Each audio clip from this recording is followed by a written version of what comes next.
Nasagasaan ng asawa kong si June. Dali-dali akong tumakbo sa ospital. Dahil naiwan ko ang telepono ko, ginamit ko ang kanya para tawagan ng mga binan ko. Pero sa hindi inaasahang pangyayari, natuklasan ko ang isang nakakikilabot na lihim ng pamilya nila. Napanghiti ako ng mapait at pagkatapos ay gumawa ako ng isang bagay na wawasak sa kanila. Ang sunod-sunod at matagal na tunog ng telepono ang pumutol sa konsentrasyon ko sa gitna ng isang mahalagang meeting. Sinulyapan ko ang screen, isang hindi pamilyar na numero. Kadalasan, hinding-hindi ako sasagot ng tawag kapag nagmi-meeting kami para sa malalaking kontrata. Ngunit hindi ko maintindihan, may malabong kaba na bumabagabag sa akin, kaya hindi ko ito kayang ipagwalang bahala. Marahan akong tumango para humingi ng paumanhin sa mga partner namin at mabilis akong lumabas ng opisina. Hello, ako po si Maria. Kayo po ba ang asawa ni Juan Reyes? Tanong ng isang babae sa kabilang linya, medyo nagmamadali. Sumikip ang dibdib ko. Opo, ako nga. Ano po bang nangyayari? Kumakalma po kayo. Naaksidente po si June. Malala po ang lagay niya. Nasa ospital ng Maynila Medical Center siya ngayon. Kailangan niyo pong pumunta kaagad. Ang bawat salita niya ay parang mga martilyong humahampas sa isip ko. Aksidente? Ang June ko na aksidente? Kakayakap lang niya sa akin kaninang umaga.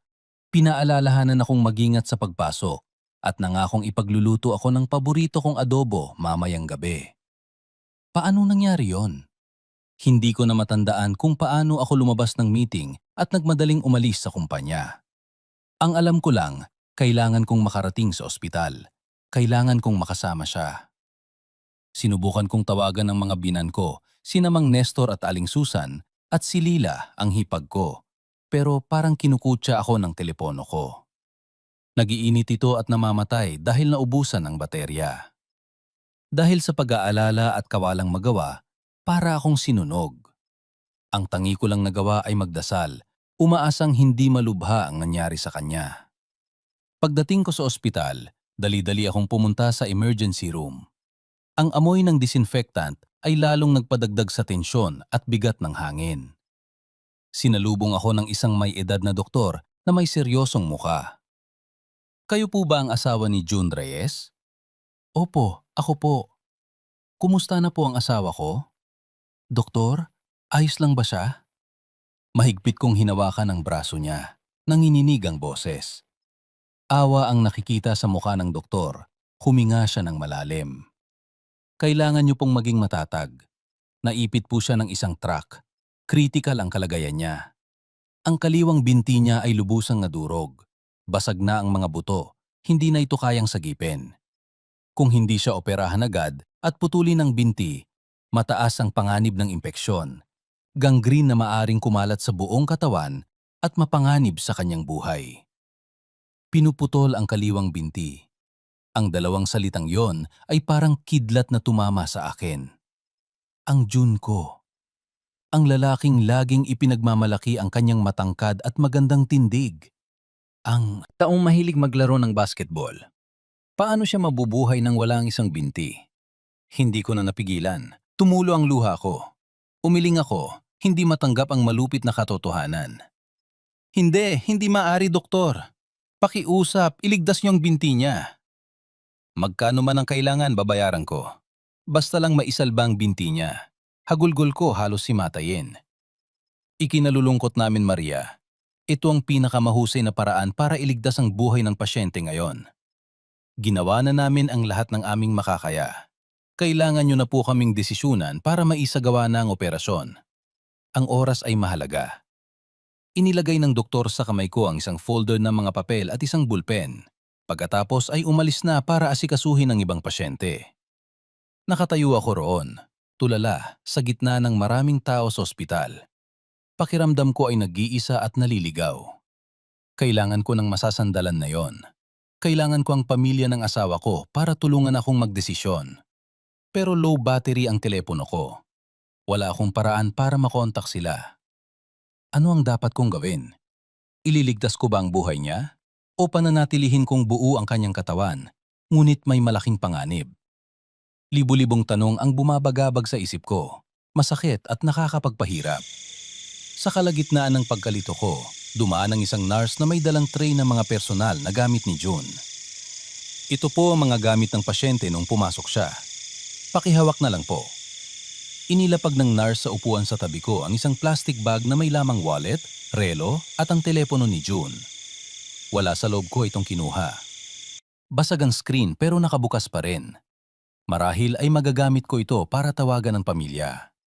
Ngunit biglang may ibang pumasok sa isip ko. Mula nang ikasal kami, pareho kaming nagrespeto sa pribadong espasyo ng bawat isa. Hindi ko kailanman ginalaw ang telepono niya at ganun din siya sa akin. Pero sa sandaling ito, habang nasa pagitan siya ng buhay at kamatayan, may kakaiba akong pagnanais. Gusto kong malaman kung sino ang inisip niya sa pinaka-critical na oras. Sino ang sinubukan niyang tawagan. Tiningnan ko si June na nakahiga, walang malay sa kama sa likod ng salamin. Ang mukha niya ay napakaputla at puno ng mga nakakabit na medical device. Marahan kong kinuha ang kanyang kanang kamay. Ang kamay na may bahagyang init pa, pero malambot, walang lakas. Ginamit ko ang kabilang daliri niya at dahan-dahan inilagay sa fingerprint sensor. Tumingin ang telepono, nagliwanag, at nagbukas sa isang mundo na hindi ko kailanman alam. Muntik nang tumigil ang puso ko nang makita ko ang messaging app na bukas. Ang taong kachat niya ay hindi ako at hindi rin sino man sa pamilya, kundi isang pangalan na pamilyar at nakasasakit, Elena, ang pinakamatalik kong kaibigan, ang itinuring kong parang kapatid. Ang pinakahuling mga mensahe ay lumabas sa aking harapan, matatamis at malambing. Elena, Hi mahal ko, ilang araw kang nagbiyahe, na-miss mo ba kami ni baby? June, Oo naman, sobra. Babalik agad ako kina mami at baby pagkatapos ng trabaho. Mabait ba si Pino, mahal? Elena, sobrang bait. Pero hinahanap ka niya palagi. Mag-ingat ka ha? June, huwag kang mag-alala. Alam ko ang ginagawa ko. Hintayin mo ako. Kina Pino at mami. Nawala ako sa sarili. Nanginginig kong pinindot ang folder ng mga larawan na ipinadala nila sa isa't isa. Isang serye ng mga larawan na lumabas. Masayang nakangiti si Elena sa tabi ni June, kasama ang isang gwapo at matalinong batang lalaki na mga 7 o 8 taong gulang na nakayakap sa kanya. Ang bata ay may mga mata at ilong na parang kay June. Mukha silang isang tunay na pamilya, isang masayang pamilya. At ako ang labis. Nasakal ang lalamunan ko. Kaya pala, ang mga biglaang biyahe, ang matatagal na meeting hanggang gabi na sinasabi niya sa akin, lahat ay kasinungalingan. Meron pala siyang ibang pamilya sa likuran ko, kasama ang matalik kong kaibigan na pinagkakatiwalaan ko. Ang anak pa nga nila ay 8 taong gulang na. Ibig sabihin, ang maling relasyon na ito ay halos isang dekada nang tumatagal, simula pa noong hindi pa nagtatagal pagkatapos ng kasal namin. Ang sakit ng pagtataksil ay halos hindi ko na makayanan. Minahal ko siya ng tapat at buo ang tiwala. Inalagaan ko ang kasal namin at nagdadalang tao ako ng anak niya. Ano ang nakuha ko kapalit? Ang malupit na panlilinlang at isang katotohanan na napakasakit na hindi ko kayang paniwalaan. Ang mga luha ko ay natuyo na. Tanging matinding kalungkutan at galit ang natira. Mahigpit na humawak ang kamay ko sa telepono. Namutla ang mga buko-buko ng kamay ko. Kailangan kong alamin ang lahat. Pagkatapos ng pagkalito, nagsimula ako maghanap ng may layunin sa telepono ni June. Gusto kong malaman ang lahat. Gusto kong kalikutin ang bawat sulok ng kanyang lihim. At pagkatapos, napansin ko ang isang group chat na nakapin sa itaas. Napakunot noo ako sa pangalan nito. Kami lang ang pamilya. 5 lang ang miyembro. Si June, si Mang Nestor, biyenan ko, si Aling Susan, biyenan ko, si Lila, hipag ko, at si Elena. Nanlamig ako. Bakit kasama si Elena sa family chat ng asawa ko? At bakit ganun ang pangalan? Nanginginig akong pinindot ito. Ang mga nabasa ko ay mas nakakatakot pa kaysa sa pagtataksil. Ito ay isang detalyadong sabuatan, isang masamang plano laban sa buhay ko at sa hindi pa naisisilang na anak ko. Ang mensahe mula kay Aling Susan ang unang lumabas, na ipinadala noong nakaraang linggo. June, si Maria, 5 buwan na siyang buntis, di ba? Dapat ka nang magsalita sa kanya. Papirmahin mo na siya ng titulo ng lupa at kumpanya sa pangalan mo. Gawin mo na bago siya manganak, dahil baka magbago pa ang isip niya. Agad sumunod si Lila. Tama kuya, ang yaman ni ate, kailangan nating hawakan. Pagkatapos niyang manganak, maghanap tayo ng paraan para bigyan siya ng mataas na dosis ng pampatulog at magkunyari tayong nagpakamatay dahil sa postpartum depression. Ang lahat ng ari-arian ay mapupunta sa atin.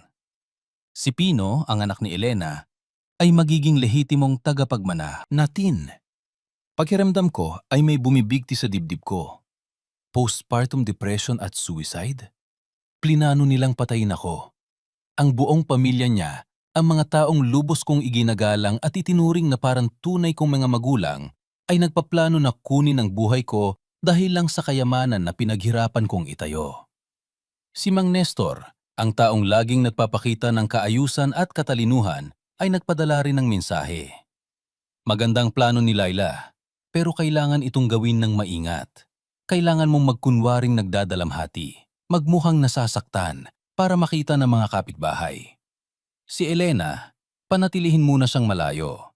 Hintayin mong kumalma ang lahat bago siya lumipat. Sa ganoong paraan, walang maghihinala. At si June, ang asawang na labis kong minahal, ay sumagot ng walang damdamin. Huwag kayong mag-alala, Tay, Nay. Alam ko ang gagawin ko. Sawang-sawa na rin akong umarte sa kanya. Kapag natapos ito, mabubuhay tayo ng masaya. Ang bawat salita sa chat na yon ay parang matatalim na kutsilyo na tumusok sa umaagos na dugo ng puso ko. Hindi na ito ang sakit ng isang inabandu ng asawa, kundi ang matinding takot ng isang taong nakakita na nabubuhay siya sa gitna ng kawan ng lobo na nagkukubli sa likod ng balat ng tao. Ang pag-ibig, paggalang, at tiwala na ibinigay ko sa kanila sa loob ng maraming taon, lahat ay isang malaking biro. Hindi nila ako kailanman itinuring na kapamilya. Sa kanilang paningin, ako ay isang manok na mag-iwan ng gintong itlog. At kapag nakuha na nila ang itlog, hindi sila magdadalawang isip na katayin ako. Namatay ang pag-ibig sa akin. Ang pagkabigo at kawalang pag-asa ay mabilis na napalitan ng ibang damdamin, mas matindi at mas marahas, pot. Ang apoy ng galit ay sumiklab sa akin. Sinunog ang lahat ng matatamis na alaala at magandang damdamin. Gusto nila akong patayin at kunin ang aking kayamanan. Sige, tingnan natin kung sino ang magtatagumpay sa huli. Hindi ako mamamatay. Mabubuhay ako. Mabubuhay ako para bayaran ang bawat isa sa kanila sa lahat ng ginawa nila. Isang plano ng paghihiganti ang nagsimulang mabuo sa isip ko, malinaw at malupit. Hindi na ako ang Maria ng nakaraan. Ako na ang kanilang bangungot. Tahimik kong binura ang lahat ng web history at tab sa telepono ni June. Inilagay ko ito pabalik sa bag na parang walang nangyari. Umupo ako ng tuwid. Pinunasan ang huling patak ng luha na malamig sa pisingi ko. Ang mukha ko ngayon ay hindi na nagpapakita ng sakit o takot, kundi isang nakakatakot na kalmado. Pagkatapos noon, bumalik ang doktor na mukhang nag-aalala. Maria, nakapagdesisyon na po ba kayo?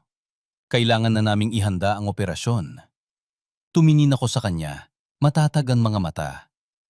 Nakapagdesisyon na po ako, doktor. Tumango siya, naghihintay ng sagot ko. Siguro ay inakala niyang magmamakaawa at iiyak ako ulit. Ngunit hindi. Kinuha ko ang bolpen na inabot niya at walang pag-aatubili, pinirmahan ko ang consent form para sa operasyon. Bawat stroke ng aking sulat ay matatag at determinado. Pagkatapos ay, mahinahon akong nagsalita. Walang damdamin ang boses ko. Ituloy niyo na po, doktor. Ang buhay ng asawa ko ang pinakamahalaga. Kung hindi niyo kayang iligtas ang binti, putulin niyo na. Lubos akong sumasang-ayon. Nagulat ang doktor sa pagbabago ng aking saloobin. Ngunit mabilis din siyang tumango at kinuha ang papel. Sige, sisimulan na namin agad. Nang mawala ang anino ng doktor sa likod ng pinto ng operating room, isang malamig na ngiti ang sumilay sa labi ko. Ito ang unang hakbang sa aking plano ng paghihigante. Putulin ang binti ni June. Ipinagmamalaki niya ang kanyang hitsura, hindi ba? Ginamit niya ang binti na yon para takbuhin si Elena, para lumakad sa landas ng panlilinlang. Kaya ngayon, puputulin ko ito. Gusto kong mabuhay siya sa natitirang bahagi ng kanyang buhay na may pagdurusa, sakit at pagkapilay. Gusto kong sa tuwing titingnan niya ang kanyang binti na hindi nabuo, maaalala niya ang presyo ng kanyang pagtataksil. Alam kong malupit ang desisyon na ito. Ang Maria ng kahapon ay hindi kailanman gagawin ito.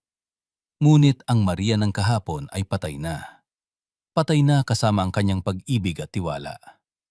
Ngayon, ang natitira ay isang babae na may pusong bato, handang gawin ang lahat para makigante. Ang pagputol sa isang binti ni June ay simula pa lamang. Kung ikukumpara sa plano ng pagpatay ng buong pamilya niya, ano ba ang ginawa ko? Gusto niyo akong patayin? Gusto niyong kunin ang kayamanan ko? Sige, bibigyan ko kayo ng pera. Maraming pera. Gagamitin ko ang inyong kasakiman bilang pain para kayo mismo ang mahulog sa bitag na inihanda ko. Pahihirapan ko kayo. Mararanasan niyo ang lahat ng sakit na dinanas ko ng 100 beses pa. Nagsisimula pa lang ang laro. At ako ang master ng larong ito. Umupo ako sa malamig na upuan, tahimik na nakatingin sa pulang ilaw ng operating room. Sa isip ko, ang lahat ay malinaw na nakaayos. Ang plano ay naibalangkas ng sunod-sunod. Magsisilbi akong isang mahusay na artista, gaganap sa isang perpektong dula hanggang sa matapos. At kapag bumaba ang kurtina, ang pamilya nila ang magpapakita ng failure at pagkasira. Mga 2 oras pagkatapos, nang patay na ang ilaw ng operating room, hiningal na dumating ang pamilya ng asawa ko at si Elena. Pagkakita sa akin, si Aling Susan, ang binan ko, ay nagmadaling lumapit. Nagpapakita ng matinding pag-aalala. Maria, kumusta na si June? Diyos ko, bakit nangyari ito? Sinundan siya ni Mang Nestor at Lila. Lahat silang tatlo ay umarte ng mahusay bilang mga mahal sa buhay na nagdadalamhati. Ngunit ang pinakanapansin ko ay si Elena. Nakatayo siya sa likuran nila, mapula ang mga mata, maputla ang muka, at mukhang mas kaawa-awa pa kaysa sa akin. Napakahusay na aktres talaga. Agad akong sumali sa aking pagganap. Tumayo ako, yumakap kay Aling Susan at humagulgol. Nay, si June! Sabi ng doktor, kailangan daw putulin ang kaliwang binti niya. Ano ang gagawin ko ngayon? Sinasadya kong sumigaw ng malakas para marinig ng lahat ng naroroon. Pagkarinig ni Aling Susan, namutla ang mukha niya at hindi na siya nakatayo ng tuwid. Kumapit siya sa kanyang asawa. Ano? Pinuputol ang binti? Diyos ko! Nagulat din si Mang Nestor at si Laila naman ay napasigaw ng malakas habang tinatakpan ang bibig. Tiningnan ko ang reaksyon ni Elena. Sa maikling sandali, nakita ko ang takot at pagkalkula sa kanyang mga mata. Ngunit mabilis itong natakpan ng isang malungkot na ekspresyon. Nagpatuloy ako sa aking dula. Ikinuwento ang nangyari sa isang kaawa-awang boses at putol-putol dahil sa emosyon. Nagmi-meeting pa lang ako nang makatanggap ako ng balita. Agad akong tumakbo dito. Walang baterya ang telepono ko, kaya hindi ako makatawag kahit kanino. Sabi ng doktor, kritikal ang sitwasyon. Kailangan daw magdesisyon agad. Kung hindi, mapanganib ang buhay niya. Wala na akong ibang nagawa, kaya napilitan akong pumirma sa consent form. Nay, paumanhin, hindi ko naisalba ang binti ni June.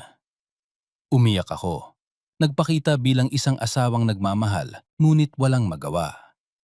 Si Aling Susan, kahit galit sa loob niya, ay kailangan akong aliwin sa labas. Huwag ka nang umiyak, anak. Ang buhay ang mahalaga. Tama lang ang ginawa mo. Kailangan nating iligtas ang buhay niya muna. Sinasabi niya yon pero alam ko kung ano ang nasa isip niya. Sigurado akong nanghihinayang siya dahil ang golden boy niya ay pilay na ngayon. Paano magpapatakbo ng kumpanya ang isang pilay? Paano siya magiging support system ng pamilya? Pagkatapos makuha ang simpatya ng pamilya ng asawa ko, humarap ako kay Elena na may luha pa rin sa mga mata. Elena, dumating ka. Tinawagan kita nitong mga nakaraang araw, pero hindi ka sumasagot. Saan ka nagpunta? Pagkatapos, na parang may naisip, sinadya kong magsalita ng malakas at inosente ang boses ko. Ang kakaiba, sabi sa akin ni June kaninang umaga, nagbiyahe daw siya sa malayo at babalik pa daw siya pagkatapos ng ilang araw. Paanong nga-aksidente siya dito sa Maynila? Wala rin akong nakitang dala niyang bag.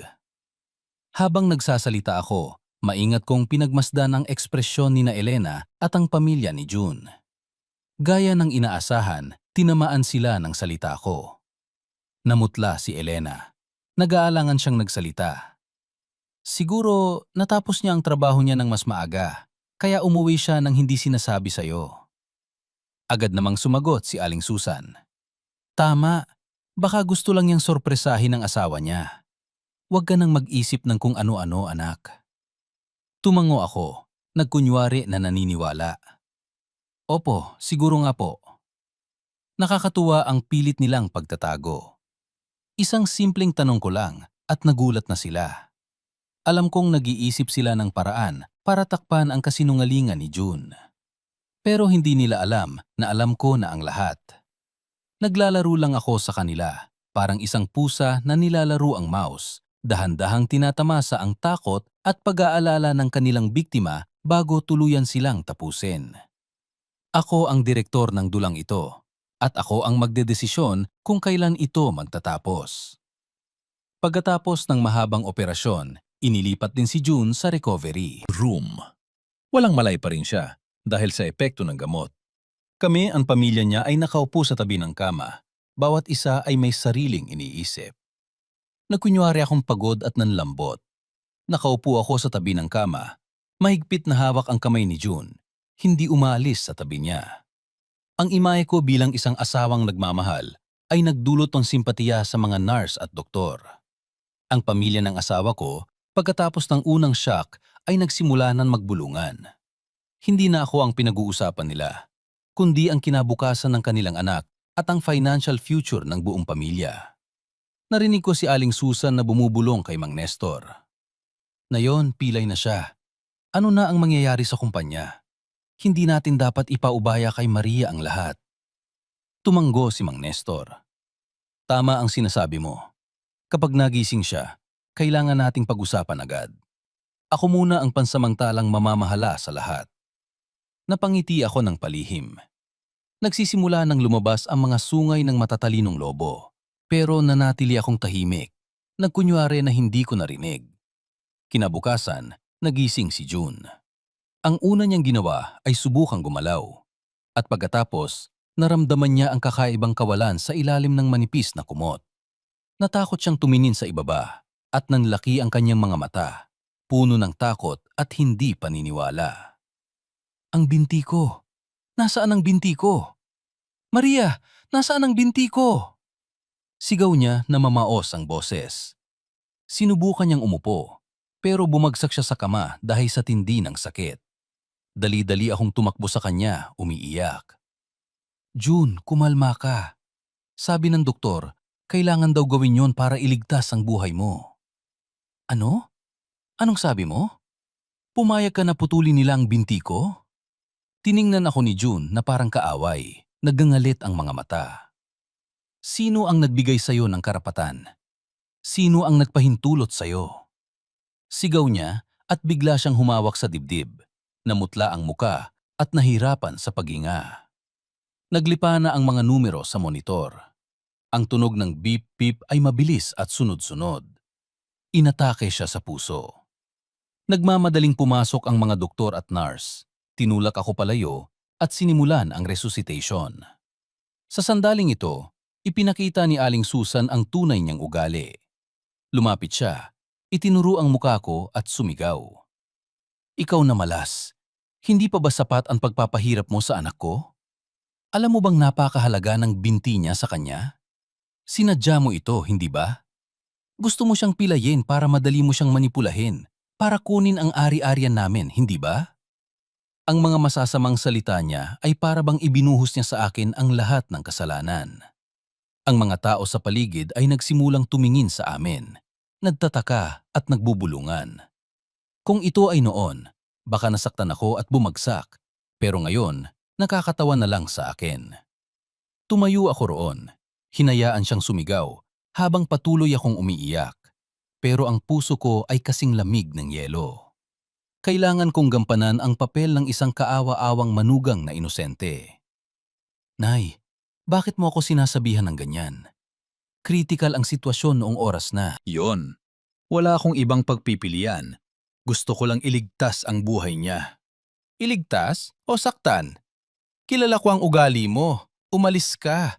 Umalis ka na para hindi ka na makita ng mga mata ko. Halos mabaliw siya. Tinutulak ako palayo. Nakita ni Mang Nestor ang tensyon. Agad siyang namagitan. Susan, nasa ospital tayo. Anong ginagawa mo? Pag-usapan na lang natin ito sa bahay. Tumakbo rin si Elena para tulungan ako. Ang boses niya ay puno ng peking pag-aalala. Tita, kumalma ka po. Ginawa lang ni Ate Maria yon dahil nag-aalala siya kay Kuya June. Tingnan mo, isang perpektong dula ng pamilya. Isang masamang binan, isang mapagtiis na manugang at isang mabait na kaibigan. Hindi ko sila pinansin. Naglakad ako palayo, naghanap ng isang sulok sa ospital at umupo. Nagsisimula pa lang ang lahat. Ang galit niya ngayon ay magiging susi sa kanyang mga bobong aksyon sa hinaharap. At gagamitin ko ang katangahan na yon para itulak silang lahat sa bangin. Nang makalipas ang critical na kalagayan ni June at mailipat na siya sa isang regular na silid, bumalik ako na may malungkot ngunit kalmadong muka. Si Aling Susan ay tumitingin pa rin sa akin ng may galit, pero hindi na siya nagsisigaw. Siguro, na-realize niya na walang magandang maidudulot ang paggawa ng ingay sa ospital. Pumunta ako sa tabi ng kama, tiningnan si June na natutulog dahil sa pagod, at pagkatapos ay humarap kina Mang Nestor at Aling Susan. Determinado ang boses ko. Tainay, na yung nasa ganitong kalagayan si June, hindi maaring walang namamahala sa kumpanya. Sa tingin ko, ako muna ang pansamantalang pupunta sa kumpanya para ayusin ang trabaho hanggang sa gumaling siya. Ang kumpanyang tinutukoy ko, sa totoo lang, ang karamihan sa mga shares at capital ay akin. Ito ay ari-arian ko bago pa kami ikasal. Pagkatapos, pinagsama namin ito sa maliit na kumpanya ni June para mapalago. Ngunit noon, lagi akong nasa likuran niya. Hinahayaan siyang magdesisyon. Sinusuportahan ko lang siya. Gusto kong magkaroon siya ng karangalan bilang isang lalaki at head of the family. Pero ngayon, oras na para kunin ko ang sa akin. Pagkarinig sa akin, agad silang tumutol. Babae ka at buntis pa. Ano ang alam mo sa negosyo para pamahalaan ito? Hayaan mo na lang sa akin. Ako na ang pansamantalang mamamahala sa lahat, sabi ni Mang Nestor. Sumagot din si Aling Susan. Tama, marami ng karanasan ang tatay mo. Magpahinga ka na lang sa bahay, mag-alaga sa sarili at alagaan si June. Naggunot noo rin si Lila. Ano ba ang alam ni ate? Kapag ipinamahala sa kanya ang kumpanya, tiyak na malulugi ito agad. Inaasahan ko na ang reaksyon nila. Ang mga taong ito ay laging nakatingin sa aking kayamanan. Ngumiti ako ng mapait sa loob ko. Ngunit sa labas, nagkunyari akong mahina. Pero natatakot po ako na baka mapagod kayo, Tainay. Ang trabaho sa kumpanya ay napaka-stressful. Wala yon. Para sa'yo, para sa aming apo, kaya namin ang lahat. Matatag na, sabi ni Mang Nestor. Nakita kong kagat na nila ang pain, kaya inilabas ko na ang hook. Humarap ako kay Lila. Kinuha ko sa handbag ko ang isang bank card at ipinasa sa kanya. Lila, narinig ko kailangan mo ng pera para bayaran ang utang mo, hindi ba? May 1 milyong peso dito. Kunin mo na, hindi mo na kailangan bayaran. Regalo ko na sa'yo. Nagningning ang mga mata ni Lila. Malaki ang utang niya sa sugal at pinipilit na siyang bayaran ng mga loan shark. Ang 1 milyong peso ay parang tagapagligtas niya. Agad siyang nagbago ng ugali. Matamis ang boses niya. Salamat ate. Ikaw talagang pinakamabait sa akin. Pagkatapos ay humarap ako sa mga biyenan ko. Mahinahon ang boses. Marami na kayong napagdaanan para sa amin. Wala akong maibigay. Naghanda ako ng isang trip sa Europa para sa inyo, Nay. Pumunta na lang po kayo para mag-relax. Alam kong mahilig po kayong mag-travel kasama ng mga kaibigan nyo. At Nay, may naipon po akong ilang ginto. Ibibigay ko po sa inyo bukas para makapag-shopping kayo. Ang mga salita ko ay parang salamangka. Agad na lumiwanag ang mukha ni Aling Susan. Ang ginto ang pinakamamahal niya. Si Mang Nestor naman, meron siyang isang batang kirida at laging naghahanap ng pagkakataon para isama ito sa biyahe. Ang trip ko ay sakto sa kanyang pangangailangan.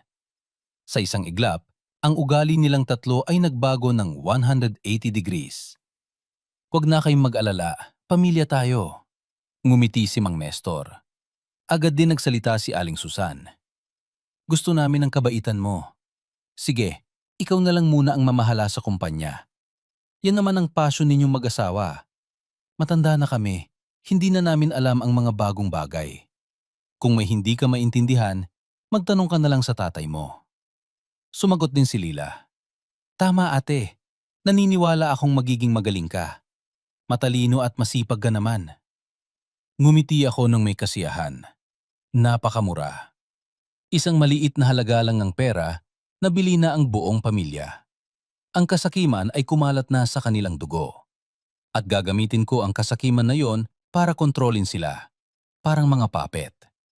Ang kapangyarihan ay nasa kamay ko na ulit. Mula ngayon, ang bawat desisyon at bawat hakbang nila ay nasa palad ko.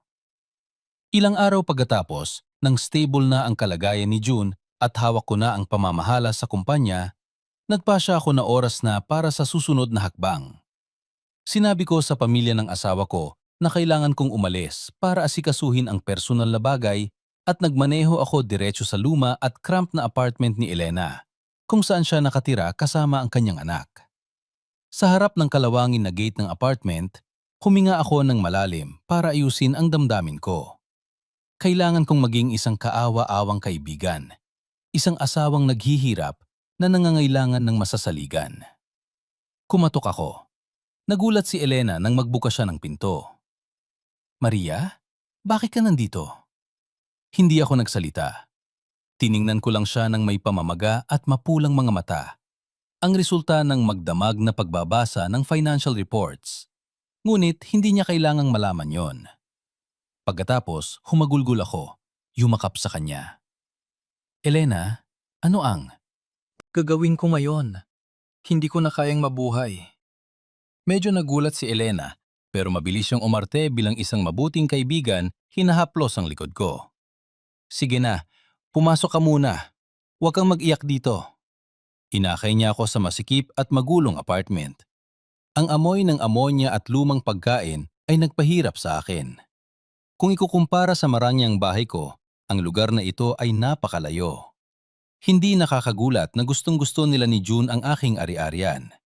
Sa sandaling yon, lumabas ang isang batang lalaki mula sa kwarto. Si Pino, ang anak ni Elena. Tiningnan niya ako ng hindi maganda. Siguro tinuruan siya ng nanay niya tungkol sa vilay na ako. Nakunwari akong pinunasan ang luha ko, ngumiti ng magiliw sa kanya. Hello? Ikaw ba si Pino? Napakagwapo mo. Hindi siya sumagot. Sinamaan lang niya ako ng tingin at tumakbo sa likuran ng nanay niya. Ngumiti si Elena ng pilit. Mahihiya lang talaga siya sa mga hindi niya kilala. Umupo ka muna dito. Nang makaupo na ako sa lumang sofa, sinimulan ko ang aking monologo. Nagkwento ako tungkol sa sakit at pagdurusa ko habang pinipirmahan ang consent form para putulin ang binti ng asawa ko. Nagkwento ako tungkol sa paghihirap ni June, sa ugali ni Aling Susan at sa bigat ng kumpanya na nasa balikat ko. Nagsalita ako sa gitna ng paghikbi, paminsan-minsan ay pinupunasan ang luha ko. Isang perpektong larawan ng isang kaawa-awang babae. Ngayon, si June ay parang isang walang buhay. Hindi siya kumakain. Sabi ng doktor, napakahalaga ng mental health niya. Kailangan niya ng taong mag-aalaga, magbibigay ng pagkain at kakausap sa kanya. Pero kailangan kong asikasuhin ng kumpanya at si Aling Susan ay matanda na at madalas galit. Hindi ko na alam kung sino ang pagkakatiwalaan ko. Tumingin ako ng matalim kay Elena. Masigasig ang boses ko. Nakikinig si Elena, tumanggo at nagpapakita ng simpatya. Pero alam kong nag-iisip siya. Naawa ako sa'yo. Sa oras lang ng problema mo, malalaman mo kung sino ang tunay mong kaibigan. Kinuha ni Elena ang kamay ko. Nakita kong naaamoy na ng isda ang pain, kaya nagpasya akong ihagis na ang hook. Marami akong pinag-isipan. Gusto kong maghanap ng taong mapagkakatiwalaan para mag-alaga kay June. Isang taong makakasama niya buong araw, mag-aasikaso sa kanyang pagkain, pagtulog at kakausap sa kanya. Handa akong magbayad ng malaking sweldo, basta maging mabait siya sa asawa ko. Gaano kataas ang sweldo? Biglang tanong ni Elena at parang na-realize niya na nagmadali siya, agad siyang nagpaliwanag. Ang ibig kong sabihin, mahirap makahanap ng ganyang tao. Kailangan mong mag-ingat para hindi ka makakita ng masamang tao. Numiti ako sa loob ko. Hayun na, lumalabas na ang sungay ng lobo. Nagkunwari akong nag-isip at pagkatapos ay nagsalita. Sa tingin ko, mga 400,000 peso kada buwan. Sa tingin mo, ayos ba? 400,000 peso. Ang halagang ito ay nagpagulat kay Elena. Nagningning ang mga mata niya. Sa halagang yon, makakaalis siya sa apartment na ito at mabibigyan niya ng mas. Magandang buhay ang anak niya. Ganap ng nilamon ng kasakiman ang kanyang isip. Habang nag-iisip si Elena, tumakbo si Pino palabas, may hawak na toy car. Ginamit ko ang pagkakataong ito para lumapit sa kanya. Pino, gusto mo bang mga car? Marami akong magagandang car sa bahay. Bisitahin mo ako minsan ha? Hinaplos ko ang ulo niya. Pagkatapos, na parang hindi ko sinasadya, hinaplos ko ang malambot niyang buhok. Nang bawiin ko ang kamay ko, mayroon na akong ilang hibla ng buhok niya sa palad ko. Tapos na ang misyon. Tumayo ako, sinabi kay Elena.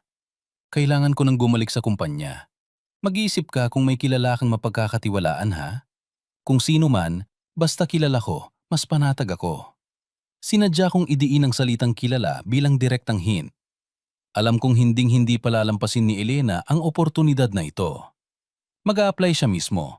At sa sandaling iyon, opisyal na magsisimula ang plano ko na i-welcome ang lobo sa bahay. Gaya ng inaasahan ko, pagkatapos ng 2 araw, tumawag sa akin si Elena. Ang boses niya ay nag-aalangan, nahihiya, pero hindi niya maitago ang excitement niya. Maria, pinag-isipan ko ito nitong mga nakaraang araw.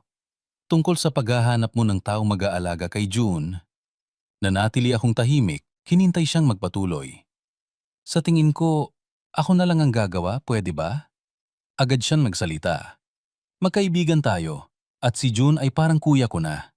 Hindi ako mapapanatag kung ibang tao ang mag-aalaga sa kanya. Isa pa, hindi rin stable ang trabaho ko. Naghahanap din ako ng bago. Pangangasaan ko siya ng mabuti. Nagkunwari akong nagulat. Ikaw? Pero hindi ba magiging abala ka? Kailangan mo pang alagaan si Pino.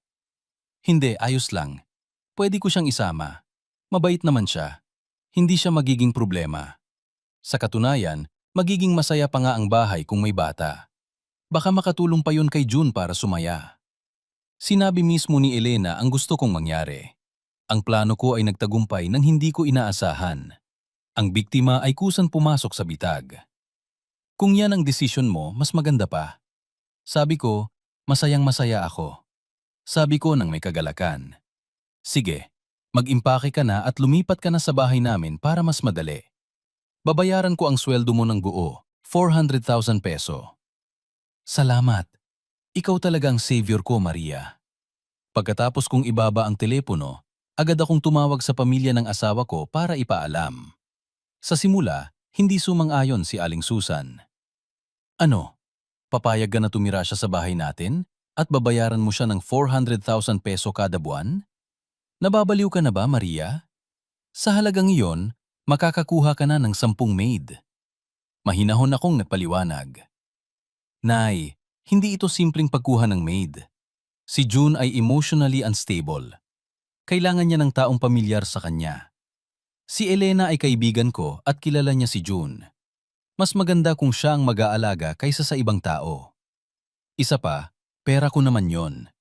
Gusto ko lang na maibigay kay June ang pinakamagandang pag-aalaga. Pagkarinig niya ng pera ko, tumahimik si Aling Susan. Alam niyang wala siyang karapatan na makialam. Si Mang Nestor ay nagpakita ng mas matalinong diskarte. May punto ang asawa ko, pero kung nakapagdesisyon na si Maria, hayaan na lang natin. Sa tingin ko, mas maganda kung may taong mag-aalaga kay June. Malungkot ang bahay natin. Magiging mas masaya kung nandoon sila. Alam ko ang iniisip niya. Kapag nandoon si Elena, magkakaroon sila ng alay. Mas madali nilang masusubaybayan at makokontrol ako. Isa pa, ang 400,000 peso na sweldo bawat buwan, sigurado akong pinaplano na nila kung paano ito kukunin. Ang katangahan at kasakiman nila ang pinakamalaking tulong ko. Kaya pagkatapos ng ilang araw, lumabas si June sa ospital. Kasabay nito, opisyal nang lumipat sina Elena at Pino sa bahay namin. Pinahanda ko ang isang malaking kwarto sa ibaba, malapit sa kwarto ni June, para mas madali ang pag-aalaga. Nang dumating sila, nandoon ang buong pamilya ni June. Masaya silang sumalubong na parang may bago silang miyembro ng pamilya. Nagsimula silang mag-umpukan kay Pino. Pinupuri ang katalinuhan niya. Niyakap pa siya ni Aling Susan, sinabing, "Ang gwapo-gwapo ng batang ito. Sigurado akong magiging napakakisig niya kapag lumaki." Nakakasuklam ang eksenang iyon. Isang pekeng masayang pamilya. Hindi nila alam na ang kanilang lehitimong apo ay isang time bomb na inilagay ko sa loob ng kanilang bahay. Tahimik akong nakatayo sa itaas. Pinagmamasdan silang lahat. Si Elena ay abala sa pag-aayos ng gamit niya. Hindi maitago ang kasiyahan niya na nakatira siya sa isang marangyang lugar. Si Pino ay tumatakbo sa lahat ng sulok, curious sa bagong bahay. Si June, pagkatapos dalhin mula sa ospital, ay nakaupo lang sa wheelchair. Walang buhay ang tingin sa labas ng bintana. Walang pakialam sa pagdating ni na Elena. Ang pamilya niya naman ay nagbubulungan tungkol sa malaking sweldo ni Elena. Ang lahat ay nasa tamang posisyon na. Ang mga lobo ay nakulong sa isang hawla. Oras na para unti-unti akong gumawa ng gulo para mag-away-away sila. Bumaba ako na may matamis ng ngiti pa rin ng isang mapagtiis na asawa, kaibigan at manugang. Ang malaking dula na yun palang nagsisimula. Ang buhay sa bahay ay nagsimula sa isang bagong chapter na puno ng drama. Sa labas, mukhang bumalik na sa normal ang lahat. Si Elena ay nagpapakita bilang isang dedicated caregiver. Tinutulak niya si June sa harden. Nag-aasikaso sa kanyang pagkain at gamot. Ang pamilya ng asawa ko ay satisfied. Masyado silang mabait kay Elena, na parang totoong kapamilya, para lang makakuha ng share sa malaking sweldo niya. Dalawa lang ang hindi sumasali sa pekeng kapayapaan na ito. Una, si June. Simula nang mawala ang isang binti niya, para siyang isang walang kaluluwa. Hindi siya nagsasalita, hindi siya numingiti. Nakaupo lang siya sa wheelchair, walang buhay ang mga mata. Paminsan-minsan, tumitingin siya sa akin ng may galit, at paminsan-minsan naman ay sa kawalan. Ikalawa, si Pino. Kahit nabubuhay siya sa luho at pinapabayaan ng lola niya, lagi siyang galit at masungit. Lalo na sa akin, itinuturing niya akong kaaway na umagaw sa tatay niya. Sa tuwing nakikita niya akong lumalapit kay June, nag-aalala, sinasamaan niya ako ng tingin at ang tingin niya sa lumalaking tiyan ko ay puno ng ingit at selos. Alam ko na ang psychology ng isang bata na lumaki sa ganitong situation ay hindi normal. Tinuruan siya na si June ang tatay niya, pero kailangan niyang panuurin ang tatay niya na nakatira kasamang ibang babae at ang babaeng yon ay manganganak pa ng kapatid niya. Ang conflict at selos na yon ang pinakamatalim na sandata na magagamit ko. Isang hapon, nang wala ang lahat at kaming tatlo lang, ako, si June at si Pino, ang nasa bahay. Natutulog si June sa kanyang kwarto. Nakita ko si Pino na nag-iisa sa swing sa hardin, galit ang muka. Dahan-dahan akong lumapit sa kanya.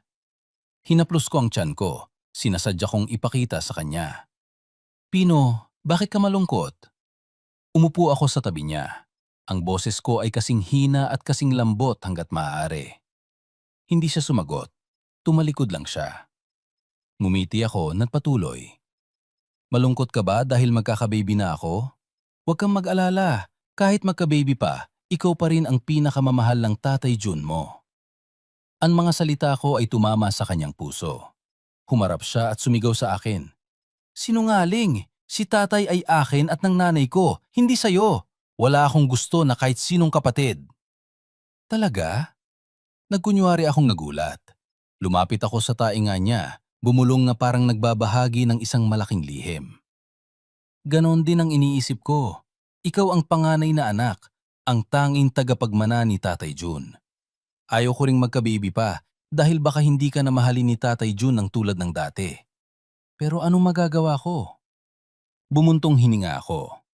Hanggat nandoon pa ang part na yun ng Tatay June mo, patuloy siyang pilitin ng lola at lolo mo na magkaroon ng ibang baby. Kawawa si Tatay June. Ayaw niya, pero hindi niya kayang suwayin ang lola at lolo mo. Kapag nawala ang part na yun ng tatay mo, hindi na siya magkakaroon ng ibang baby. Ikaw na lang ang magiging nag-iisa. Ikaw na lang ang lahat para sa kanya. Wala nang makakaagaw sa kanya mula sa'yo. Ginamit ko ang mga inosenteng salita at malabo kong tinukoy ang sensitibong part ni June. Pero alam ko na ang isang 8 taong gulang na bata, lalo na ang isang bata na may unstable psychology na tulad niya, ay maiintindihan. Siya mismo ang mag-iisip ng nakakatakot na kahulugan sa likod ng mga salita ko. Nakita kong nagningning ang mga mata niya sa kakaibang paraan. Hindi siya nagsalita, tumingin lang sa akin at pagkatapos ay tumingin sa kwarto ni June. Isang nakababaliw, masamang ideya ang naitanim sa soul niya. Alam ko na tumubo na ang buto. Ang kailangan na lang ay hintayin itong lumaki at magbunga. Tumayo ako, ngumiti at hinaplos ang ulo niya. Sige, papasok na ako para tingnan kung gising na si Tatay June mo. Maglaro ka muna dito ha. Tumalikod ako at umalis. Sa likuran ko, nakaupo pa rin siya sa swing, walang kibo. Ang ngiti sa labi ko ay lalong naging malamig. Maliit na demonyo, tulungan mo akong tapusin ang dulang ito. Gawin mong katotohanan ang bangungot ng pamilya nila. Hindi ako naghintay ng matagal. Pagkatapos ng ilang gabi, sumabog na ang trahedya sa bahay na ito na hindi na mapayapa.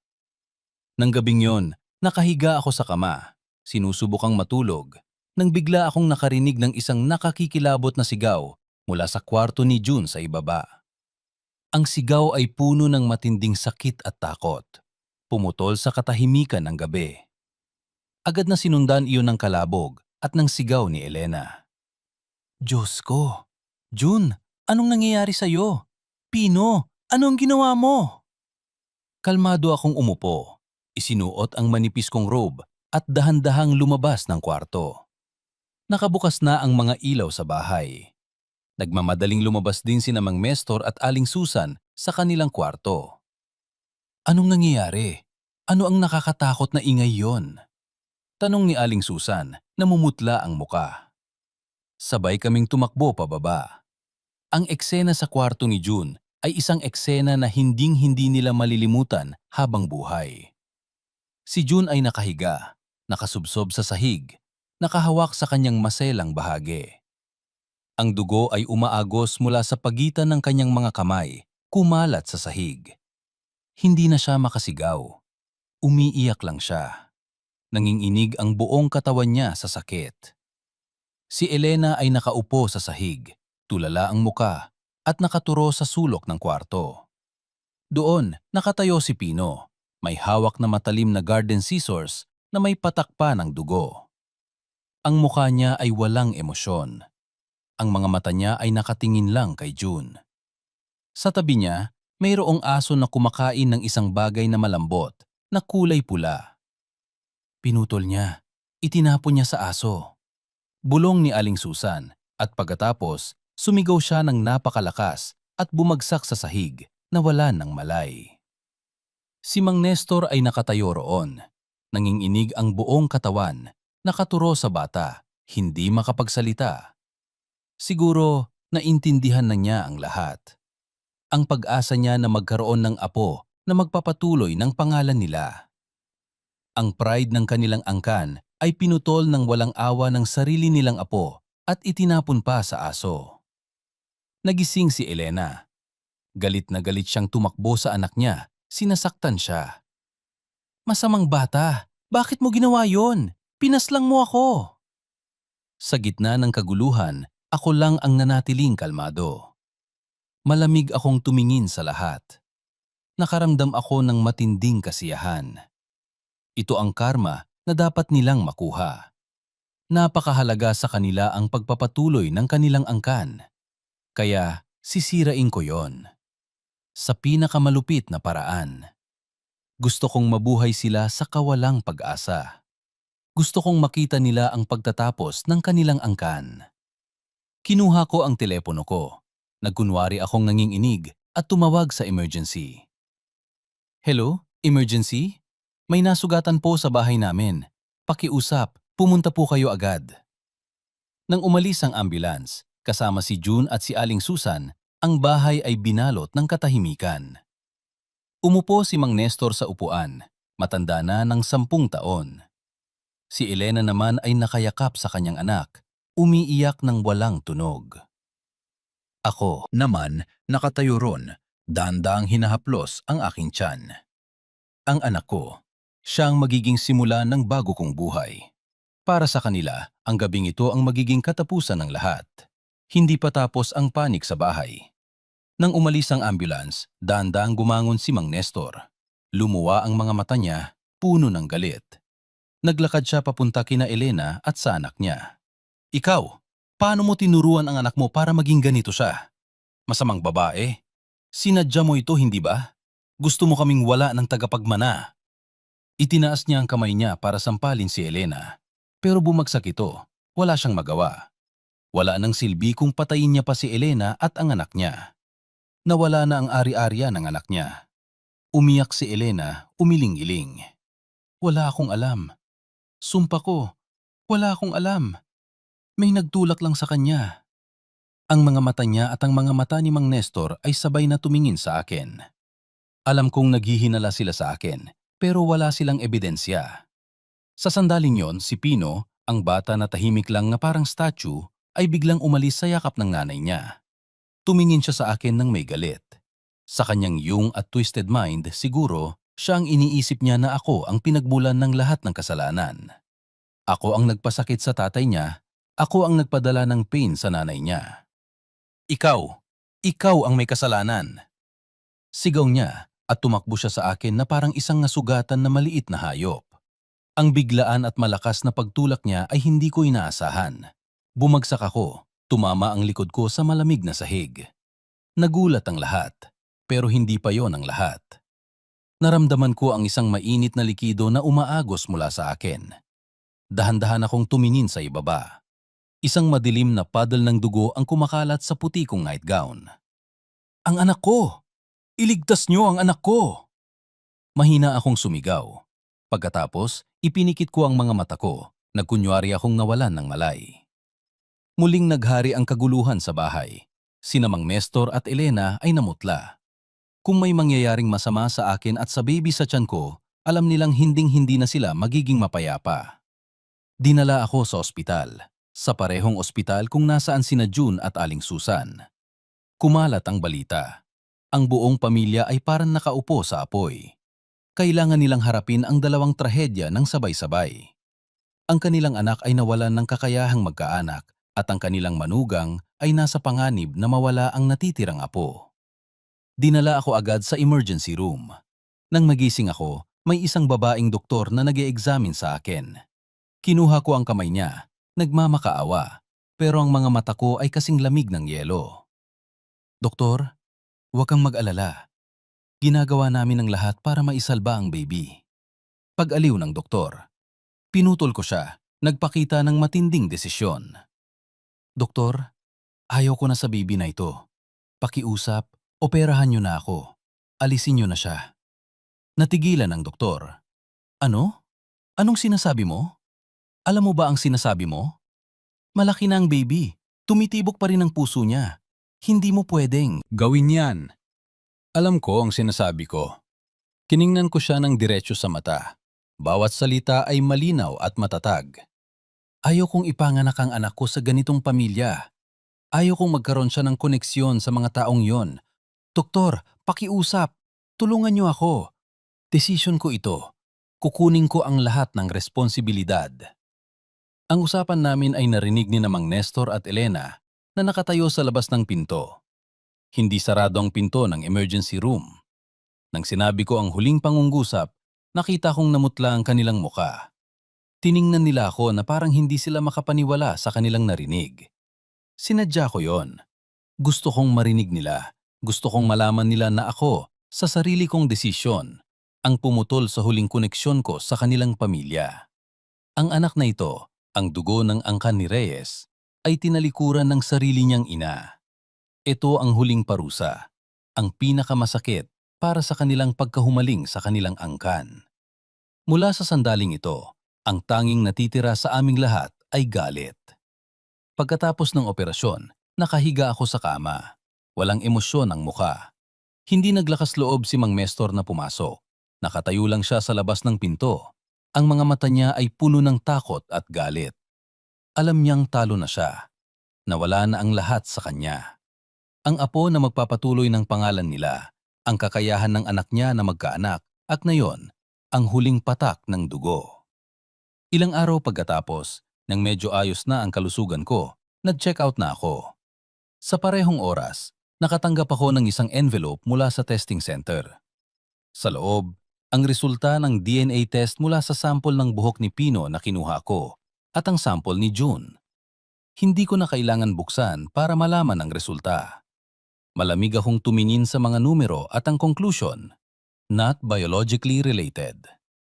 Pagdating ko sa bahay, mas mabigat pa ang pakiramdam kaysa sa isang libing. Si Aling Susan, pagkatapos niyang magising at malaman ang dalawang masamang balita, ay tuluyang nasira. Nakaupo lang siya sa sofa, wala ang mga mata. Sina Elena at ang anak niya, sa hindi malamang paraan, ay bumalik na sa bahay. Siguro, dahil sa kawalang magawa ni Mang Nestor, tinawagan niya si Elena para alagaan si June. Si Elena ay abala sa kusina. Hindi naglalakas loob na tumingin kahit kanino. Tahimik akong umakyat sa kwarto ni Aling Susan. Inilagay ko ang resulta ng DNA test sa gitna ng kanyang dressing table kung saan sigurado akong makikita niya. Ito ang susunod na bomb na inihanda ko para sa kanila. Gusto kong sirain ang huling hope niya. Ang hope niya sa kanilang lehitimong apo. Gaya ng inaasahan, pagkatapos ng ilang sandali, nakarinig ako ng malakas na sigaw mula sa kwarto ni Aling Susan. Diyos ko, ano ito? Hindi maaari. Ang sigaw niya ay nagpahabol kay Elena mula sa kusina. Tumayo ako sa hagdan, tahimik na nagmamasid. Tita, anong nangyayari? Nag-aalalang tanong ni Elena. Hindi sumagot si Aling Susan. Nanginginig niyang hawak ang papel. Ang mga mata ay naggangalit. Itinuro si Elena. Ipaliwanag mo ito. Bakit hindi anak ni June si Pino? Minuloko mo ba kaming lahat? Nakita ni Elena ang test result. Namutla ang kanyang muka. Nanginginig siyang nagsalita. Wala akong alam. May mali lang siguro. Anak ni June si Pino. Mali? Sigaw ni Aling Susan na parang isang nasugatan na hayop. Nagluloko kayo sa amin sa loob ng matagal na panahon. Nagdala ka ng isang anak sa labas para lokohin kami. Para kumuha ng pera sa amin. Para kunin ang ari-arian namin. Ang galit at kawalang pag-asa ay nagpabaliw kay Aling Susan. Tumalon siya kay Elena, hinawakan ang buhok niya, sinugatan ang mukha niya ng kanyang mga kuko. Papatayin kita. Manluloko, ibalik mo sa akin ang apo ko. Hindi nagpatalo si Elena. Sinagot niya rin ang laban. Bitawan mo ako. Dahil nakipagtalik sa akin ng anak mo, kaya ako nagkaanak. Tanungin mo siya. Nag-away ang dalawang babae. Nagkasakitan sa gitna ng marangyang living room. Nagulo ang kanilang damit, kalat ang buhok. Ang mga masasamang salita, ang pinakatatagong lihim ay lumabas lahat. Si Mang Mestor na nakarinig ng ingay ay tumakbo para mamagitan, pero nasugatan din siya ng sarili niyang asawa. Nakatayo ako sa itaas at isang ngiti ng kasiyahan ang sumilay sa aking labi. Maganda! Mag-away-away kayo. Hubarin niyo ang peking maskara ng kabaitan. Ang dula na matagal kong inihanda, na yun pa lang ang climax. Pagkatapos ng nakakikilabot na pag-aaway, sina Elena at ang anak niya ay pinalaya sa bahay. Si Aling Susang ay parang isang baliw. Umiyak lang siya. Sinumpa si Elena at ang buong pamilya niya. Pero hindi pa tapos ang paghihiganti ko. Ang susunod kong target ay si Mang Nestor, ang mastermind na tuso at mapagkunwari. Alam kong may masamang ugali siya, ang pagka-adik sa pambabae at sa pera. Mayroon siyang isang batang kirida sa labas at palagi niya itong binibigyan ng pera. Nagpasya akong gamitin ang kahinaan na ito para pabagsakin siya. Gumastos ako ng malaking halaga, umarkila ng 3 babae na mukhang mahirap. Bawat isa ay may dalang anak, lalaki at babae, na may edad na 5 hanggang 10 taong gulang. Binigyan ko sila ng ilang personal na impormasyon tungkol kay Mang Nestor, isang script na inihanda ko, at sinabihan silang umarte lang. Isang magandang umaga, habang nagbabasa ng dyaryo si Mang Nestor sa living room, biglang dumating ang 3 babae at ang mga bata sa gate ng bahay. Umiyak at naghahanap ng ama ng kanilang mga anak. Ang maid ay nagmadaling pumasok para magulat. Nagkunot noo si Mang Nestor at lumabas. Pagkakita sa kanya, tumakbo ang 3 babae, hinawakan ang mga paa niya at umiyak. Nestor, sa wakas, nahanap din kita, sabi ng isa. Papa, hindi mo ba ako kilala? Sabay-sabay na tanong ng mga bata. Nagulat si Mang Nestor, namutla ang muka. Sino kayo? Hindi ko kayo kilala. Umalis kayo sa bahay ko. Bakit ka napakalupit? Umiyak ang pangalawang babae. Nakalimutan mo na ba ang matatamis na gabi natin? Nangako kang bibigyan mo kami ng status. Tama. Sabi mo, pananagutan mo kami. Sabi ng pangatlong babae. Ang ingay ay nakaakit ng atensyon ng mga kapitbahay. Narinig din ni Aling Susan ang ingay. Dali-dali siyang tumakbo palabas ng bahay. Pagkakita sa eksena, namutla ang mukha niya at pagkatapos ay naging lila sa galit. Nestor, ano ito? Sino ang mga babaeng ito? At sino ang mga batang yan? Para maging credible ang dula, naganda ako ng ebidensya na hindi niya kayang itanggi. Lihim kong kinuha ang ilang hibla ng buhok ni June noong nasa ospital pa siya. Binigyan ko ang isa sa 3 babae ng isang pekeng DNA test result. Sa result, sinabi na ang anak niya ay related sa sample ng buhok ni June. Siyempre, dahil ang sample ay kay June, ang anak ni Mang Nestor, meron silang parehong genetic markers. Para sa isang taong walang kaalaman sa agam tulad ni Mang Nestor, ang papel na yon ay matibay na ebidensya. Ipinakita ng babae ang papel sa mukha niya. Tingnan mo, ito ang DNA test result. Anak mo si Buboy, hindi mo na pwedeng itanggi. Kinuha ni Mang Nestor ang papel, nanginginig ang kamay niya. Nang makita niya ang mga salitang biologically related, hindi na siya nakatayo. Hindi na niya matandaan kung sino ang nakasama niya at kung saan siya nagkalat ng sperm niya. Ang kanyang womanizing ang nagpabagsak sa kanya. Kinuha ni Aling Susan ang papel. Pagkatapos basahin, sumigaw siya at sinaktan ang asawa niya. Masamang lalaki. Hindi lang sa nangangaliwa ka, may illegitimate children ka pa. Gusto mo bang sirain ang pamilya na ito? Ang nangyari ay nagdulot ng ingay sa buong lugar. Ang 3 babae, gaya ng script na ibinigay ko, ay umupo sa labas ng gate namin, umiiyak at humihingi ng suporta. Dahil sa pressure mula sa mga kapitbahay at sa galit ng asawa niya, kailangan niyang magbayad. Inubos niya ang lahat ng savings niya pati na ang ginto na itinago ni Aling Susan at ibinigay sa kanila, umaasang aalis na sila. Hindi niya inaasahan na pagkatapos nilang kunin ang pera, naglaho sila na parang bula. Niloko siya, nawalan ng pera at nawalan ng pride. Ngunit ang pinakamasama, nawala na ang tiwala ng asawa niya. Simula noon, tinuring siyang kaaway ni Aling Susan. Walang araw na hindi siya pinagalitan. Ang bahay ay naging impyerno. Pagkatapos magkasakitan sina Mang Nestor at Aling Susan, ang huling piece sa kanilang pamilya na kailangan kong ayusin ay si Lila. Ang hipag ko na sakim at bobo. Simula nang ibigay ko sa kanya ang 1 milyong peso, inubos niya yon sa sugal at nalubog na naman siya sa utang. Ilang oras pagkatapos ng illegitimate children scandal, umuwi si Lila, mukhang pagod. Hindi siya umuwi para dumalaw, kundi para humingi ng pera. Pero ngayon, wala ng pera sina Mang Nestor at Aling Susan. Kakalabas lang nila mula sa panloloko ko. Ubus na ang pera nila. Dahil hindi siya nakakuha ng pera sa mga magulang niya, pumunta siya sa akin. Lumuhod siya sa harap ko, umiiyak at nagmamakaawa. Ate, tulungan mo ako. May malaki akong utang. Kung hindi ako magbabayad, puputulin nila ang kamay ko. Pakiusap, pahiramin mo ako ng pera. Nangangako. Ako magbabayad ako. Gagawin ko ang lahat para sa'yo. Malamig akong tumingin sa kanya. Nagbigay na ako sa'yo ng 1 milyong peso. Anong ginawa mo sa parang yon? Sumugal ka ulit, hindi ba? Walang katapusan ang kasakiman mo. Hindi na kita matutulungan. Pagkatapos, tumalikod ako. Hinayaan siyang umiyak sa likuran ko. Pero ito ay bahagi lang ng plano ko. Kailangan ko ng mas malakas na catalyst para palakihin ang kasakiman niya at magkaroon ng malaking conflict. At ang catalyst na yon ay walang iba kundi si Elena. Pagkatapos palayasin sa bahay, naging miserable ang buhay ni Elena.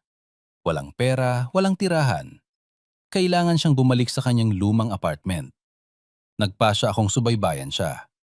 Alam kong ginagawa niya ang lahat para magkapera at nakipagkita pa nga siya sa isang gangster. Alam kong mayroon pa siyang malaking halaga ng pera mula sa unang sweldo na ibinigay ko. Nag-set up ako ng meeting kay Elena sa isang tahimik na coffee shop. Binigyan ko siya ng isang paper bag, puno ng pera sa loob. Ito ay 600,000 peso.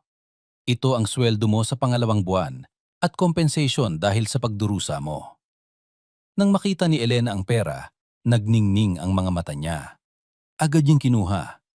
Salamat, alam kong mabait ka. Walang anuman, ngumiti ako. Pero gusto kong mag-request. Narinig kong si Laila, ang hipag ko, ay may malaking utang. Gusto ko siyang bigyan ng pera, pero natatakot akong uubusin lang niya. Kaya ikaw na lang ang humawak ng perang ito. Kapag may pagkakataon, sinadya mong ipakita sa kanya. Sabihin mo na galing sa akin. Si Elena, dahil sa kanyang kasakiman at kasiyahan na mas mataas siya sa taong dating humamak sa kanya, ay walang pag-aalinlangan na sumang-ayon. Hindi niya alam na isa lang siyang pawn sa game ko. Nag-set up ako ng isang chance encounter sa pagitan ni Elena at Laila. Nakita ni Laila si Elena na may dalang makapal na bag ng pera. Nag-init ang kanyang mga mata sa inggit at pagnanasa. Kailangan niya ng pera at pinipilit na siyang bayaran ng mga loan shark. Si Elena naman may malaking pera sa kamay. Isang baliw at reckless na ideya ang pumasok sa isip niya. Bakit hindi ko na lang kunin ang perang yon? Sa akin naman yon dahil galing sa ate ko. Alam kong nakalatag na ang bitag. Ang isang gutom na hayop ay hinding-hindi makakapigil sa masarap na pain na nasa harapan niya. Kahit alam niyang yon ay maaring maging deadly trap. Nang gabing yon, kumilos si Laila. Sinundan niya si Elena. Nang hindi nag-iingat si Elena, kinuha ni Laila ang bag ng pera at tumakas. Inakala niyang nagtagumpay siya. Akala niya, magkakaroon na siya ng pera para bayaran ang utang niya at may pagpapatuloy niya ang kanyang masamang buhay. Pero hindi niya alam na itinulak niya ang sarili niya sa kamatayan. Si Elena, pagkatapos mawalan ng pera, ay halos mabaliw. Yun na ang lahat ng mayroon siya. Alam niyang si Laila ang may kagagawan. Pero imbes na magsumbong sa pulis, gumawa siya ng mas bobong desisyon. Tinawagan niya ang kanyang gangster. Boyfriend, umiyak. At nagmakaawa na hanapin si Lila para turuan ito ng leksyon at bawiin ang pera. Ang boyfriend ni Elena ay isang sadistic at malupit na tao. Agad siyang kasama ng kanyang mga tauhan. Nahanap nila si Lila sa isang murang motel sa labas ng Maynila. Hindi lang nila kinuha ang pera. Sinaktan nila si Lila ng matindi bago siya patayin. Ilang araw pagkatapos, natagpuan ang bangkay ni Lila na itinapon sa isang bakanting lupa. Ipinakita sa autopsy na namatay siya dahil sa pagpapahirap. Agad na kumilos ang pulisya. Mula sa mga clue at testimony, nahanap nila sina Elena at ang boyfriend niya. Agad na inaresto si Elena. Sa simula, itinanggi niya ang kasalanan. Sinabi niya na nagpahanap lang siya ng tao para bawiin ang pera. Hindi niya sinasadya na patayin si Lila. Ngunit sa ilalim ng matitibay na ebidensya at pressure mula sa pulisya, napilitan siyang umamin. Ang plano ni Lila na kumuha ng pera at ang malupit na aksyon ni na Elena at ng mga kasabwat niya ay inihayag sa publiko. Ang balita ng pagkamatay ni Lila at ang pag-aresto kay Elena ay nagdulot ng huling matinding dagok sa pamilya ni June na wasak na. Si Aling Susan, pagkarinig ng malagim na pagkamatay ng anak niya, ay tuluyang nabaliw. Hindi na niya nakikilala ang kahit sino. Tawa lang siya ng tawa at nagsasalita ng mag-isa.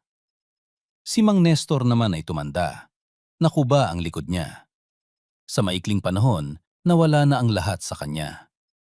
Pilay ang anak niya, wasak ang pamilya, patay ang anak, pati na ang pride at pera niya, wala na. Nasa malamig akong bahay, binabasa ang balita tungkol sa case sa dyaryo. Nangyari ang lahat, eksakto sa plano ko. Hindi ako direktang gumawa, pero ako ang lumika ng circumstance. Ako ang nagpalaki sa kasakiman at kasamaan sa puso ng bawat isa sa kanila, kaya sila mismo ang nagwasak sa isa't isa. Isang kamatayan na inihanda na. Isang ending na hindi maiiwasan para sa mga nagtanim ng hangin. Ngayon, may isa na lang ang natira. Siya ang nagumpisa sa trahedyang ito. Si June. Ang bahay ay tatlo na lang kami. Ako, si June, at si Aling Susan na baliw na. Si Mang Nestor, pagkatapos ng sunod-sunod na shock, inatake sa puso at namatay ng nag-iisa. Ang malaking bahay ay naging malamig at madilim. Ang gloom ay kumalat sa lahat ng sulok. Si June, simula nang mawalan siya ng kakayahang maging isang lalaki, ay naging nakakatakot na tahimik. Hindi na siya sumisigaw. Hindi na siya nambabato. Nakaupo lang siya sa wheelchair. Wala ang mga mata. Pero paminsan-minsan, kumikislap ang isang matalim na tingin sa akin. Alam kong nagsisimula na siyang maghinala. Masyado siyang matalino para pagsama-samahin ang lahat ng nangyari.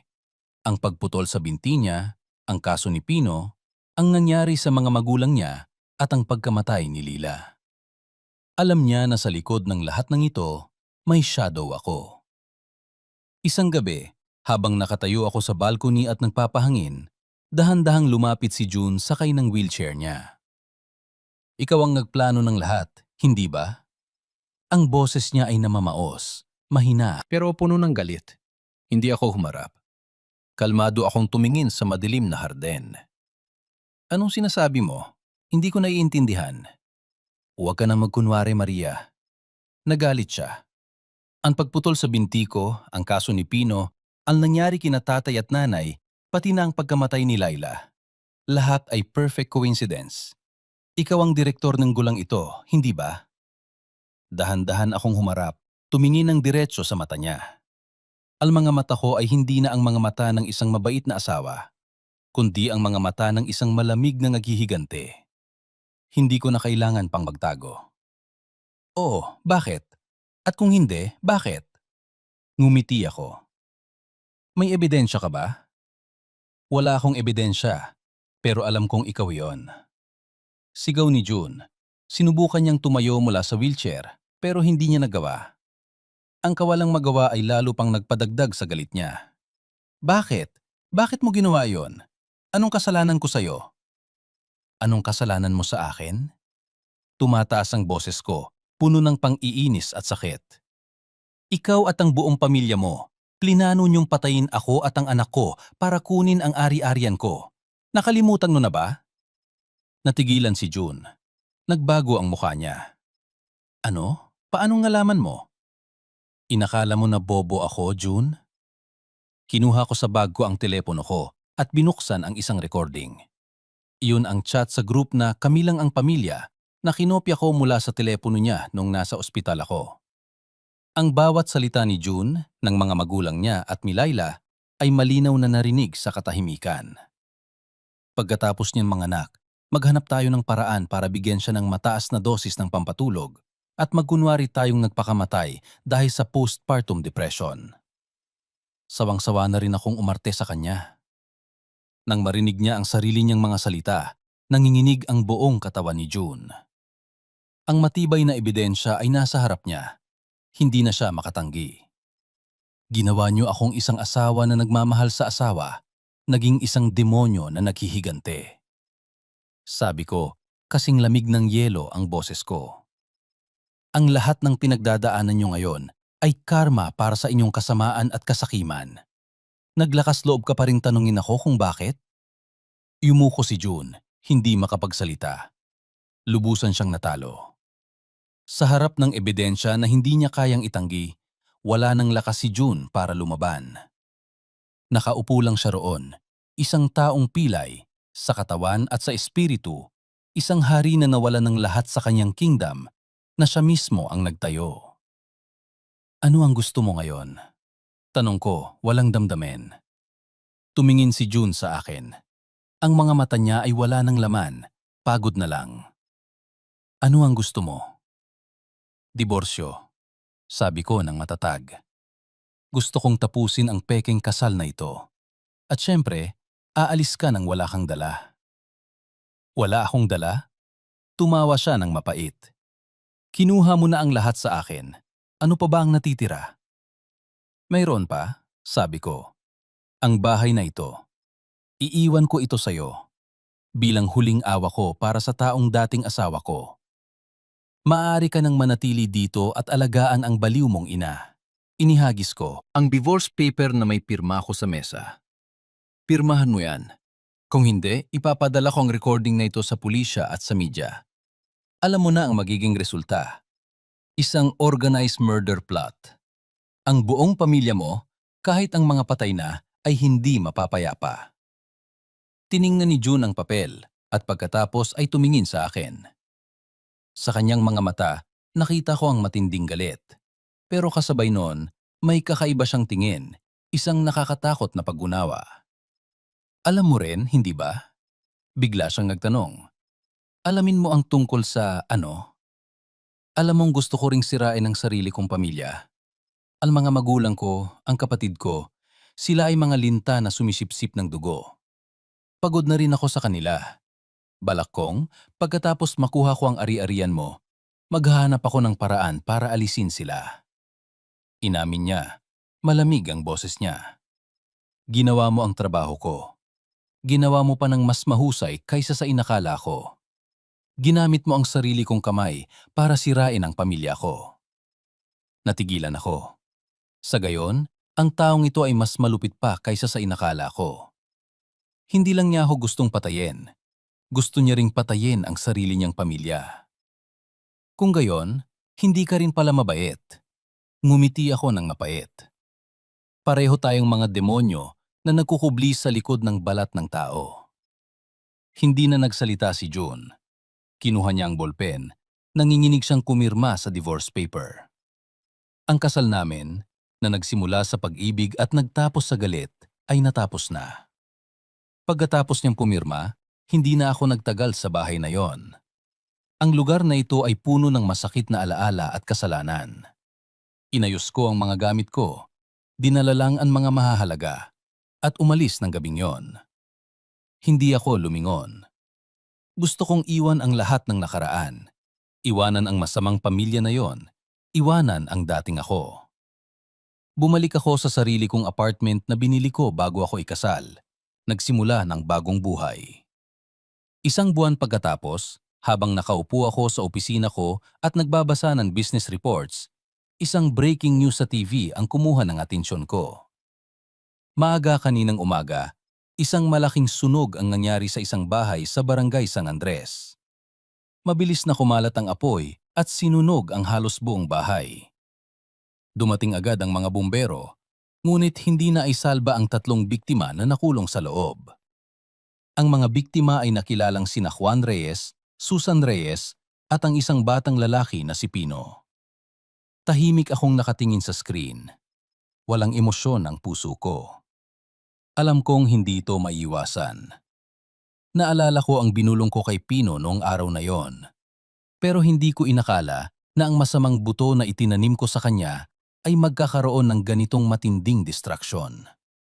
May kakaibang hobby ang bata, ang pagsusunog ng mga bagay. Isang senyales ng unstable psychology na napansin ko. Pagkatapos maaresto ang nanay niya, ibinalik siya sa bahay. Nakatira kasama ang isang pilay na ama at isang baliw na lola. Ang repression at kawalang pag-asa siguro ang nagtulak sa kanya sa huling aksyon na ito. Ang apoy na yon siguro ay hindi aksidente. Ito ay isang cleansing. Sinunog nito ang lahat. Sinunog ang bahay ng kasalanan. Sinunog ang mga taong nagdulot ng labis na sakit. Binura nito ang lahat ng bakas. Tinapos nito ang lahat ng lubusan. Pinatay ko ang TV at kalmado akong bumalik sa trabaho. Nabayaran na ang paghihiganti ko. Ang lahat ng sumakit sa akin ay nakakuha na ng karma. Hindi ako masaya. Hindi rin ako nakakaramdam ng guilt. Sa puso ko, tanging kawalang laman at isang kakaibang kapayapaan ang natira. Pagkatapos noon, nag-focus ako sa pagpapatakbo ng kumpanya. Sa ilalim ng pamamahal ko, lalong lumago ang kumpanya.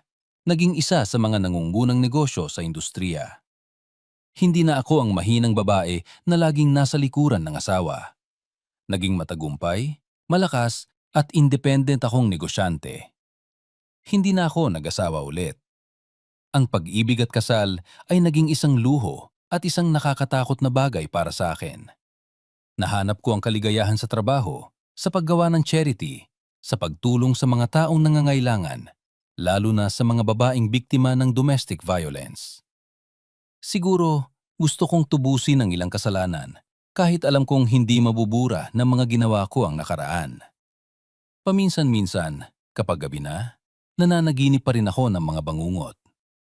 Nakikita ko si June, ang mga binan ko, si Laila, si Elena, si Pino, at ang anak ko na hindi na ipanganak.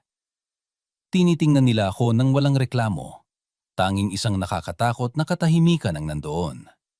Pero paggising ko, hindi na ako nagdadalamati. Alam kong ito ang presyo na kailangan kong bayaran. Ang kwento ko ay natapos na. Isang kwento tungkol sa pag-ibig, pagtataksil at isang malupit na paghihiganti. Bumalik ako mula sa impyerno na may pusong puno ng peklat, pero mas malakas kaysa kailanman. Ang nakaraan ay tapos na. Sa harap ko ngayon ay isang bagong buhay. Isang future na ako mismo ang nagtayo. Malaya at wala ng burden. Nabuhay akong muli mula sa abo ng poot.